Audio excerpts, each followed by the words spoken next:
पर्वत पर वट वृक्ष के नीचे विराजमान है। अपनी सनातन संस्कृति में सबसे पवित्र वृक्ष माना जाता है वट का वृक्ष। हमारी संस्कृति में वट की पूजा होती है। एक ये सनातन संस्कृति ही है कि जिसमें हर चीज की पूजा होती है। पेड़ की भी पूजा होती है और पशु की भी पूजा होती है। हमारी गौ माता की पूजा होती है, हम उनको माता की उपमा देते हैं। वट की पूजा करते हैं, तुलसी माता की पूजा करते हैं। ये और कोई संस्कृति में आपको नहीं मिलेगा, ये सनातन संस्कृति में ही आपको मिलेगा। ये हमारी संस्कृति है कि हम पेड़ की भी पूजा करते हैं, जीव की भी पूजा करते हैं और जगदीश की भी पूजा करते हैं। ये सनातन संस्कृति है। वट के वृक्ष के नीचे भोले बाबा विराजमान हैं। ये सबसे पवित्र पेड़ माना जाता है अपनी संस्कृति में। और कैसे विराजमान हैं? काम रिपु जैसे बैठे सोह काम रिपु कैसे, धरे शरीर शांत रस जैसे। भोले बाबा वट वृक्ष के नीचे विराजमान हैं, मानो काम को जीता है उन्होंने। कुछ ही समय पहले उन्होंने काम को जला करके भस्म कर दिया, काम पर विजय प्राप्त करी है उन्होंने। और शांत रस में बैठे हुए, अर्थात बिल्कुल शांत अवस्था में, बस केवल उनका एक ही कार्य है, केवल राम जी के नाम का चिंतन करना और भजन करना और मनन करना। और उनके पास कोई काम नहीं है, वो तो केवल भगवान के भजन में लगे रहते हैं। अगर वो कुछ करते भी है ना तो भगवान का नाम सुमिरते रहते हैं। ऐसे हैं हमारे भोले बाबा।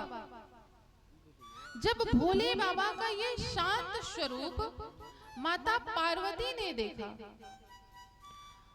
माता पार्वती ने सोचा कि बहुत अच्छा समय है ये, जो मेरे मन में पूर्व जन्मों से जो शंका बनी हुई है, आज मैं उस शंका का समाधान भोले बाबा से ले सकती हूँ। क्यों? आज भोले बाबा बड़े शांत बैठे हुए हैं। जब हमारी माताओं को भाई बंधुओं से कोई काम, अपने अपने पतियों से कुछ काम होता है, कुछ खासकर कोई विषय वस्तु चाहिए, माताओं को जैसे सोने की कोई आभूषण चाहिए या और कोई वस्तु चाहिए, तो पहले अपने अपने पतियों का स्वभाव जानती है कि आज गुस्से में है कि शांत है। अगर कहीं गुस्से में हुए तो उनकी डिमांड जो कहने वाली होती कि आज नहीं कहेंगे, आज गुस्से में है वरना नहीं मिलेगा, जब शांत रहेंगे, अच्छे स्वभाव में रहेंगे तब मांगूंगी। होता है ऐसा कि नहीं होता? माताएं सहमत है कि नहीं है? सहमत है ना? ऐसा ही होता है।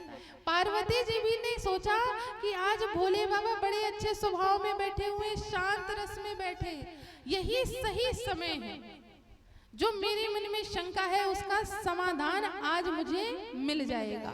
माता पार्वती ने बहुत अच्छा समय जाना कि पार्वती भल अवसर जानी, पार्वती भल अवसर जानी,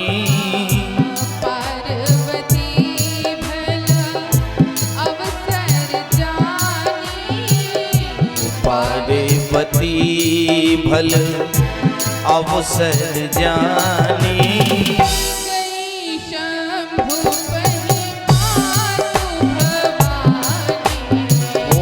गई शंभु पहि मातु भवानी, हो गई शंभु पहि मातु भवानी, हो गई शंभु पहि मातु भवानी।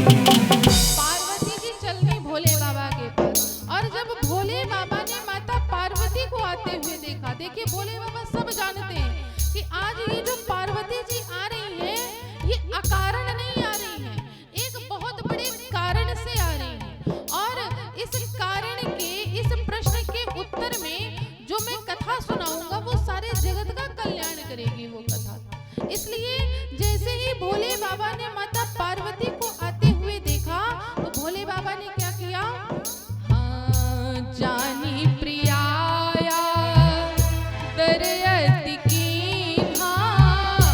जाने प्रिया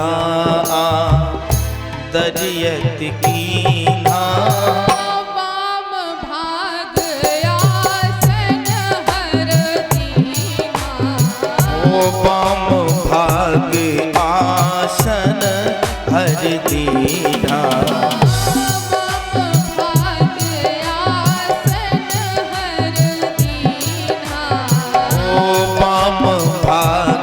आसन हर दीना।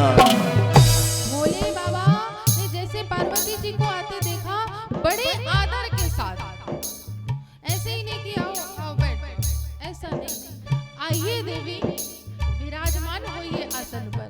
अपने बाएं भाग पर आसन दिया। और जब सती जी के मन में शंका आई थी तो भोले बाबा ने उनको अपने सामने आसन दिया। और जब भोले बाबा ने इस जन्म में पार्वती जी से कहा कि देवी आप मेरे बाएं भाग पर विराजमान होइए, पार्वती जी बड़ी प्रसन्न हुई कि उनको खोया हुआ पद उनको वापस प्राप्त हो गया। देखिए, जब हमारे जीवन में हमसे कोई पद किसी कारण से छिन जाए और पुनः जब हमको वो पद प्राप्त होता है तो बड़ा हर्ष होता है, बड़ी प्रसन्नता होती है।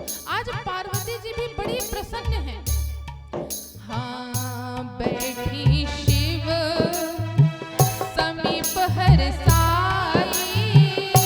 बैठी शिव समेत कर साई। पूर्व जन्म कथा चित आई। ओ पूर्व जन्म कथा चित लाई। कथा जो सकल लोक हितकारी। कथा जो सकल लोक हितकारी। कोई पूछन चाह शैल कुमारी। ओ सोई पूछन चहे शैल कुमारी। कोई पूछन चाह शैल कुमारी। ओ सोई पूछन चहे शैल कुमारी। भोले बाबा कहते हैं कि आइए देवी बैठिए, कहिए किस कारण से आपका आगमन हुआ है। पार्वती जी ने कहा कि नाथ, आज मैं आपसे विवाद करने नहीं, आज मैं आपसे संवाद करने के लिए आई हूं। देखिए, विवाद में और संवाद में बड़ा अंतर होता है। विवाद का अर्थ क्या होता है? लड़ाई। कि हम तो आपसे लड़ाई करने के लिए आए हैं, वो हुआ विवाद। और एक है संवाद, अर्थात हमारे मन में क्या है और आपके मन में क्या है, दोनों लोग अपनी अपनी बातें एक जगह पर रखें और उसका निष्कर्ष निकाला जाए। ये है संवाद। तो नाथ, आज मैं आपसे विवाद करने नहीं, आज मैं आपसे संवाद करने आई हूं। नाथ, मैंने पूर्व जन्म में जो शंका करी थी, आज तक उस शंका का समाधान नहीं हो पाया। भोले बाबा ने कहा कि कैसी शंका देवी? कहने लगी, नाथ, आज आप मुझे मेरी शंका का समाधान विस्तार पूर्वक करिएगा, ताकि ये शंका अब दोबारा मेरे मन में व्याप्त ना हो। भोले बाबा ने कहा कि पूछिए देवी, क्या पूछना चाहती हैं? तो पार्वती जी ने कहा, हाँ, तुम पुनि राम राम दिन राती।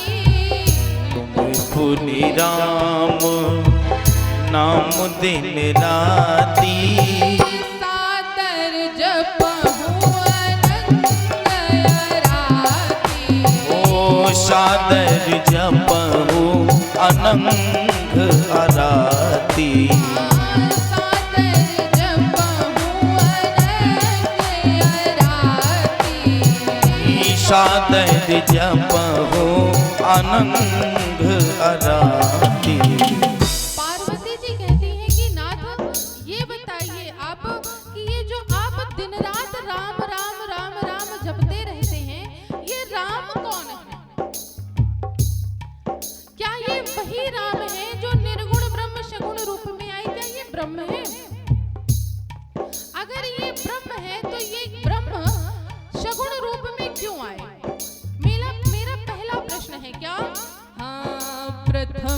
सुकारण कहूँ विचारी। प्रथम सुकारण कहूँ विचारी। निर्गुण ब्रह्म सगुण वपुधारी। ओ निर्गुण ब्रह्म सगुण वपुधारी। पुनि प्रभु कहूँ राम अवतारा। सोई प्रभु कहो राम अवतारा। बाल चरित पुनि कहूँ तारा। ओ बाल चरित पुनि कहूँ उदारा। बन बस कीन्ही चरित अपारा। पर बस कीन्हे चरित अपारा। कहूँ नाथ जी मेरा मन मारा। ओ कहवो नाथ जिमि रावण मारा। राज बैठी कीन्ही बहुलीला। राज बैठी ही बहुलीला। सकल कहूँ शंकर शुभ लीला। ओ सकल कहो शंकर शुभ लीला। सकल कहूँ शंकर शुभ लीला। सकल कहो शंकर शुभ लीला। पार्वती जी के प्रश्न प्रारंभ हुए। देखिए यहाँ भोले बाबा ने कहा कि कहिए आपका क्या प्रश्न है। पार्वती जी ने को मौका मिला तो वो एक नहीं अनेकों प्रश्न पूछ बैठे। कहे नाथ पहले तो आप ये बताइए कि निर्गुण ब्रह्म सगुण रूप में क्यों आए। आ गए तो वो राजा दशरथ जी के यहाँ जब जन्म लिया तो उन्होंने क्या लीला करी। जन्म लेने के बाद उनके बाल लीलाओं की कथा बताइए। किस प्रकार से सीता जी के स्वयंवर में उन्होंने धनुष का खंडन किया। कैसे सीता जी के साथ उनका विवाह हुआ वो कथा मुझे बताइए। और जब सीता जी राघव जी अयोध्या आ गए विवाह के उपरांत तो कैकेयी जी ने वनवास क्यों मांगा। राम जी वनवास गए तो सीता जी का हरण हुआ। उसके पश्चात रावण को राम जी ने कैसे मारा और मार करके जब अयोध्या आए तो वो अपना राज्य पाठ कैसे चलाया। मुझे सारी कथा विस्तार पूर्वक बताइए। और नाथ अगर मुझसे कुछ छूट गया हो पूछने में तो उसको भी आप गूढ़ मत रखिएगा, बता दीजिएगा। भोले बाबा ने सोचा कि मैंने तो एक प्रश्न कहा था पूछने के लिए, लेकिन देवी ने तो प्रश्नों की लाइन लगा दी, बौछार लगा दी। जब घर की कोई बात होती है, माताओं के अंदर भरी होती है, बड़े दिन बाद सामने अपने पति देव से कुछ बताने को घर परिवार की बातें मिलती हैं, तो कहे अच्छा हाँ बताओ, तो माताएं फिर एक बात नहीं बताती, पूरी अनेकों बात बता देती हैं जो कई दिनों से उनके मन में भरी होती। अंदर ही अंदर पति सोचते हैं कि मैंने पूछा क्यों। ऐसा होता है यजमान जी की नहीं होता। माय मायके तक की बातें होती है। देखिए तो ये घर घर की कहानी है। तो भोले बाबा भी यही सोच रहे हैं कि देवी से मैंने एक प्रश्न पूछा और देवी ने तो अनेकों प्रश्न पूछ डाले। अब प्रश्न किए हैं तो उत्तर तो देना है। और ये प्रश्न जो देवी ने पूछे हैं ये अपने कल्याण के लिए नहीं पूछे, ये जगत के कल्याण के लिए पूछे हैं। एक निवेदन करें कि हमें अगर कभी कहीं मौका मिले किसी विद्वान के पास बैठने का, किसी संत के पास बैठने का, तो ऐसा प्रश्न करिए जिससे हमारे साथ साथ और कई लोगों का भी कल्याण हो जाए। ऐसा प्रश्न करना चाहिए। ऐसा कार्य करिए कि हमारा तो कल्याण हो लेकिन हमारे साथ साथ हमसे जुड़े लोगों का भी कल्याण हो जाए। सदैव ऐसा व्यवहार रखिए। और यहाँ माता पार्वती ने जो प्रश्न किए, ये केवल उनकी शंका का समाधान नहीं होगा।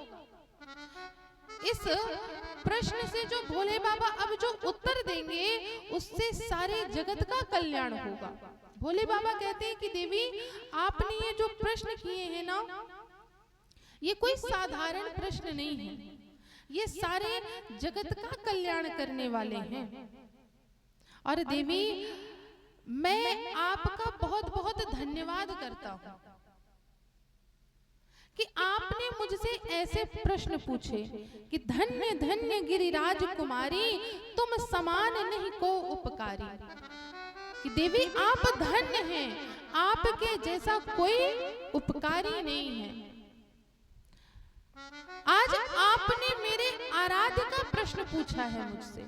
और जब पार्वती जी बार बार प्रश्नों में राम जी का नाम ले रही थी ना, तो भोले बाबा इतने आनंद में आ गए, उनका रोम रोम पुलकायमान हो गया राम जी का नाम सुन करके।